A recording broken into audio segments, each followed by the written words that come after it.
श्री स्वामी समर्थ श्री गुरुदेव दत्त। आपल्या घरामध्ये जर तुम्हाला शांतता आणि शुद्धी हवी असेल तर संध्याकाळची जी चंद्र उदयाची वेळ आहे ती बघा।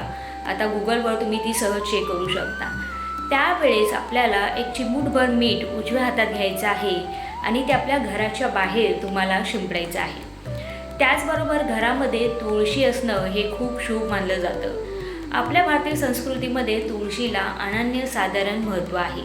त्यामुळे घराच्या अंगणामध्ये 100% तुळस पाहिजे। जर तुम्ही फ्लॅटमध्ये राहत असाल तर बाल्कनीमध्ये सुद्धा तुळस असेल तरी चालते। घरामध्ये कुठेही तुम्ही तुळस ठेवा, पण तुळस ही 100% पाहिजे। काही जणांची तुळस ही टिकत नाही, घरी आणतो आपण पण ती जळते। तर असं का होतं? कारण तुमच्या घरामध्ये शांतता नाही आहे, निगेटिव्ह एनर्जी आहे। त्यामुळे घरातली तुळस ही राहत नाही।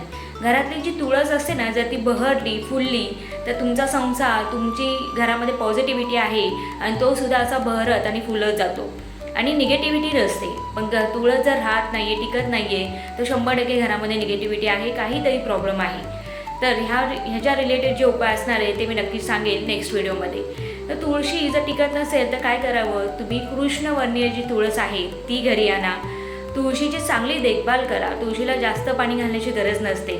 सकाळी तुळशीला आवर्जून पाणी घाला। त्याचबरोबर श्रीकृष्णाचा ओम नमो वासुदेवाय देवाय नमः हा जो मंत्र आहे याचं पठण करायला विसरू नका। खूप छोटे छोटे आणि साध्या साध्या सवयी आहेत, उपाय आहे असं म्हणू आपण, पण ह्याचा बेनिफिट 100% होतो। तर घरामध्ये पॉझिटिव्हिटी राहण्यासाठी हे 2 उपाय 100% करा। घरामध्ये शांतता नांदेल आणि आपला संसार सुखाचा होईल, प्रगतीची मार्गे संधी आपल्याला उपलब्ध होतील। व्हिडिओ आवडला असेल तर कमेंटमध्ये लिहायला विसरू नका। श्री स्वामी समर्थ श्री गुरुदेव दत्त। श्री स्वामी समर्थ श्री गुरुदेव दत्त। आपल्या घरामध्ये जर तुम्हाला शांतता आणि शुद्धी हवी असेल तर संध्याकाळची जी चंद्र उदयाची वेळ आहे ती बघा। आता गुगलवर तुम्ही ती सहज चेक करू शकता। त्यावेळेस आपल्याला एक चिमूटभर मीठ उजव्या हातात घ्यायचं आहे आणि ते आपल्या घराच्या बाहेर तुम्हाला शिंपडायचं आहे। त्याचबरोबर घरामध्ये तुळशी असणं हे खूप शुभ मानलं जातं। आपल्या भारतीय संस्कृतीमध्ये तुळशीला अनन्यसाधारण महत्त्व आहे। त्यामुळे घराच्या अंगणामध्ये 100% तुळस पाहिजे। जर तुम्ही फ्लॅटमध्ये राहत असाल तर बाल्कनीमध्ये सुद्धा तुळस असेल तरी चालते। घरामध्ये कुठेही तुम्ही तुळस ठेवा, पण तुळस ही 100% पाहिजे। काही जणांची तुळस ही टिकत नाही, घरी आणतो आपण पण ती जळते। तर असं का होतं? कारण तुमच्या घरामध्ये शांतता नाही आहे, निगेटिव्ह एनर्जी आहे। त्यामुळे घरातली तुळस ही राहत नाही। घरातली जी तुळस असते ना, जर ती बहरली फुलली तर तुमचा संसार, तुमची घरामध्ये पॉझिटिव्हिटी आहे आणि तो सुद्धा असा बहरत आणि फुलत जातो आणि निगेटिव्हिटी नसते। पण तुळस जर राहत नाही आहे, टिकत नाही आहे तर 100% घरामध्ये निगेटिव्हिटी आहे, काहीतरी प्रॉब्लेम आहे। तर ह्याच्या रिलेटेड जे उपाय असणार आहे ते मी नक्कीच सांगेल नेक्स्ट व्हिडिओमध्ये।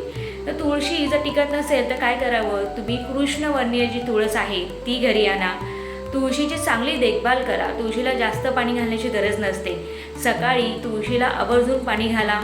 त्याचबरोबर श्रीकृष्णाचा ओम नमो वासुदेवाय देवाय नमः हा जो मंत्र आहे याचं पठण करायला विसरू नका। खूप छोटे छोटे आणि साध्या साध्या सवयी आहेत, उपाय आहे असं म्हणू आपण, पण ह्याचा बेनिफिट 100% होतो।